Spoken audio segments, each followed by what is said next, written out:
પવિત્ર શ્રાવણ માસના પહેલા સોમવારથી વડનગર ખાતે શ્રાવણ મહોત્સવની વહેલી સવારે અતિ ભવ્ય ડમરૂ યાત્રા જોડે આજે શરૂઆત કરવામાં આવી છે। જય હાટકેશના નાદ સાથે વડનગરના નાગરિકો, મહિલા મંડળો અને શહેરીજનો સાથે મળીને દરરોજ સવારે પ્રભાત ફેરી મારફતે ભગવાન શિવજીના ચરણોમાં વંદન કરવા આખું શહેર જાણે કે ડમરૂ યાત્રામાં પરિવર્તિત થયું હોય। આખો શ્રાવણ માસ વહેલી સવારથી શહેરમાં અલગ અલગ સ્થળથી આ ડમરૂ યાત્રાનું શહેરીજનોએ આયોજન કર્યું છે અને દર રવિવારે ખાસ કરીને શિવ ભક્તિની બી વ્યવસ્થાઓ અહીંયા કરવામાં આવી છે। આ અદ્ભુત નજારો જોવા માટે રાજ્યના સૌ નાગરિકોને હું વડનગર ખાતે આવવા માટે ખાસ કરીને આમંત્રણ આપું છું। હાટકેશ્વર મહાદેવજીની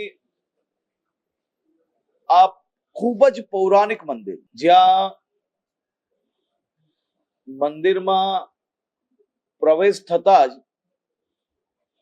એક ખૂબ જ અદ્ભુત અનુભૂતિ થતી હોય છે।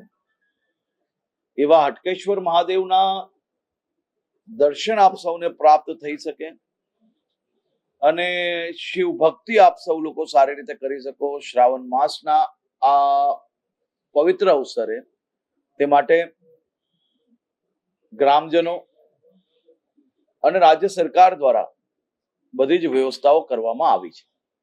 આભાર।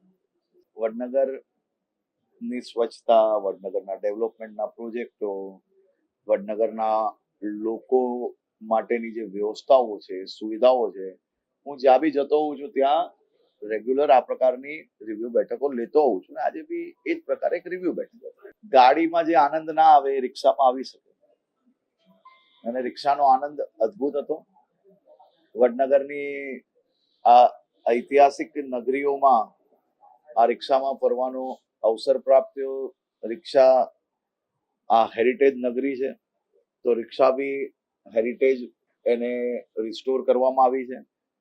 ખૂબ મોટા પ્રમાણમાં ટુરિસ્ટો જ્યારે આવતા હોય તો આ પ્રકારની રિક્ષામાં બેસીને એમને આનંદ બી થશે અને હું એવું માનું છું કે જે પ્રકારે મને બધા રિક્ષા વાળાએ કહ્યું કે રિક્ષા જોડે ફોટો પડાવવા માટે પડાપડી છે લોકોની, એટલે ભવિષ્યની અંદર ટુરિસ્ટ માટે બી આ ખૂબ મોટું આકર્ષણનું કેન્દ્ર બનશે। આમ તો આ મહિનો જે શ્રાવણ મહિનો છે એ તો શિવજીનો પવિત્ર મહિનો છે, એ તો દરેકને ખ્યાલ છે, પણ અહીંયા પાતાલનો હાટકેશ્વર, પાતાલ લોકના મહાદેવ કહેવાય છે। અહીંયા હાટકેશ્વર મહાદેવનું બહુ જ મહત્ત્વ છે। આ શ્રાવણ માસમાં આ વડનગરના, આમ તો આનંદનગર નામ છે પણ વડનગર તરીકે પણ ઓળખાય છે અને આજે વડનગરમાં એવું આયોજન કરવામાં આવ્યું છે, ન ભૂતો ન ભવિષ્યથી 108 ડમરૂની યાત્રા અહીંયાથી નીકળવાની છે અને આખા નગરમાં, વડનગર નગરમાં ફરવાની છે અને દરેક ભક્તોએ આમાં લાભ લીધો છે। વડનગરની દરેક જનતાએ અહીંયા લાભ લઈ અને ડમરૂ યાત્રામાં જોડાયા છે। આ પવિત્ર મહિનામાં આ બધાએ સાથ સપોર્ટ આપી અને મહાદેવજીનો મહિમાનો ગુણગાન ગાવા માટે બધા અહીંયા આવ્યા છે।